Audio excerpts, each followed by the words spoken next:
الفينجر برينت او بصمه الايد هي حاجه من الحاجات اللي موجوده اساسيه في اي موبايل، بس هل الموضوع كان كده زمان؟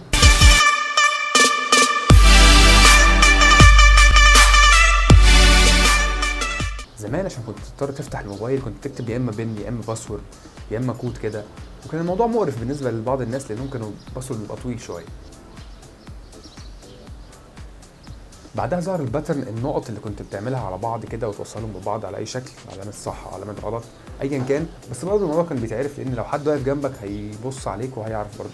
كانت اول شركه تعمل فينجر برينت وتنزلها في موبايلها كان الموتو اتريكس. طبعا الفينجر برينت ما كانتش بالحداثه اللي احنا شايفينها دلوقتي، كانت تضطر تسحب من فوق كده 3 مرات، طبعا ما كانتش دقيقه قوي، ما كانتش بتشتغل كل مره، بس تظل ان هي اول شركه فعلا تعمل موبايل فينجر برينت. لا مش ابل هي اللي عاملاها، ما تخافش. بس الصراحه ابل هي اللي طورت فيها وهي اللي حدثتها بدايه من الايفون 5 اس. كانت اول موبايل بفينجر برينت احترافيه فعلا في الدقه والسرعه والاداء بتاعها.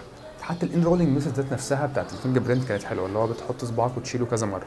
كان في نفس الوقت كان في السامسونج اس 5 على ما اعتقد، كان برضو ما كانش حلو قوي، اللي هو كنت بتضطر تسحب على صباعك كده على الفينجر برينت علشان تشتغل، ما كانتش فعاله قوي يعني. كانت طبعا الايفون انك تلمس كده كانت احسن بكتير. فضل الموضوع يتطور سنه بعد الثانيه لحد ما كانت الشركات بقى اساسي عندها ان هي تحط فينجر برينت في الموبايل، سواء كان الفلاج شيب او الموبايل العادي. وطبعا كل شركه حاولت تفتكس حاجه جديده فكانوا بيغيروا المكان، فنقلوا الفينجر برينت ان هي تبقى ورا.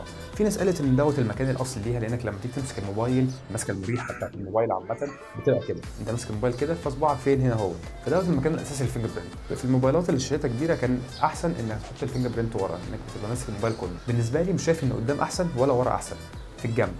في الجنب، ايوه في الجنب.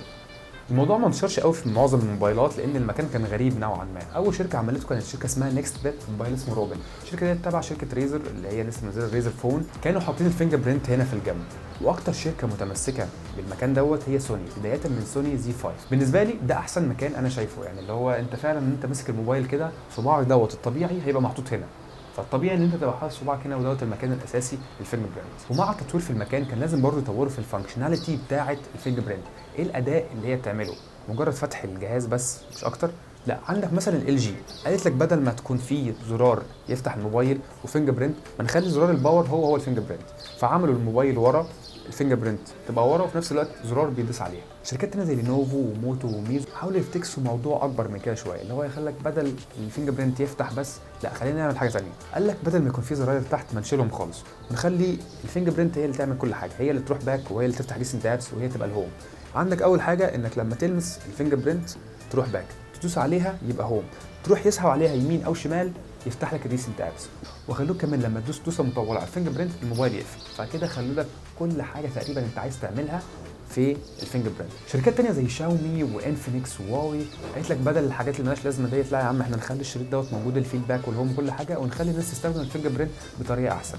اول حاجه مثلا عندك انك ينفع ترد على المكالمات منها، تقفل المنبه، تقلب ما بين الصور، يعني انت كده وانت في الجاليري تقلب يمين او شمال يقلب لك. اكتر حاجه بقى عجبتني في هواوي بالذات وفي شاومي انك لما تسحب من تحت يفتح لك النوتيفيكيشن من فوق، يعني بدل انت كده ماسك الموبايل وتروح ساحب من فوق، لا ده انت عامل كده تسحب من تحت يطلع لك النوتيفيكيشن بار من فوق. ومع التطور دوت في الميزات كان في طبعا تطور ملحوظ في الدقه والسرعه، بس اكتر شركه كنت تحسها في تطور في موضوع السرعه ديت هي اوبو. موبايل مثلا زي اوبو اف 5 فعلا البصمه بتاعته دي مش بصمه عاديه ابدا، دي طلقه. يعني انت بتلمس الموبايل كده، مجرد ما تلمس الموبايل بيفتح. ممكن مثلا عشان يكونوا بيقللوا الانيميشن في فتح وقفل الابلكيشن، فعشان كده البصمه سريعه. ايه الانيميشن دي؟ يعني انت مثلا لما تيجي تلمس الموبايل كده انك الابلكيشن تطلع لك كده بسلاسه او بنعومه، فديت مش موجوده في اوبو. انت اول ما تلمس الموبايل كده الابلكيشن تنط في وشك على طول. انت ممكن ما تعجبكش قوي انك تفضل الانيميشن، بس انا بالنسبه لي انك تلمس الموبايل في ثانيه الموبايل يفتح وتستخدمه على طول دي احسن بكتير. الموضوع كان ماشي جميل وتمام وكل حاجه لحد ما جت 2017 وطلعت موضه الانفينيتي ديسبلاي او الاتش دي اتش ديسبلاي او البازلس ديسبلاي او الفول فيو، ايا كان بقى ما توجعناش ايه الكلام دوت. ان الموبايل على قد ما يقدروا حاولوا يصغروا الحواف، شايف انت الحواف اللي هي هنا وهنا ديت، على قد ما يقدروا يخلوا الشاشه تملى الموبايل، وش الموبايل كله. طب ازاي؟ طب ما عندك شركات حاطه الفينجر برينت قدام زي سامسونج مثلا، فضلت الاس 5 والاس 6 والاس 7 الفينجر برينت قدام.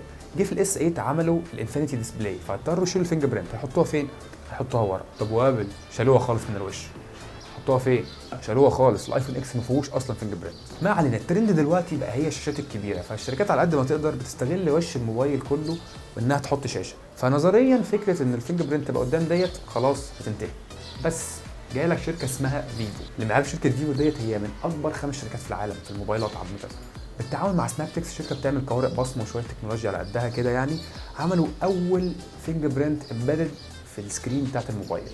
انا قصدك لما المس الموبايل كده يفتح بالظبط كده، تلمس الموبايل كده الشاشه الموبايل يفتح. تم الاعلان عنها في مؤتمر CES كونسيومر الكترونيك شو اللي كان بيقام من كام يوم، وبيعرض فيه اخر التقنيات للسنه الجديده.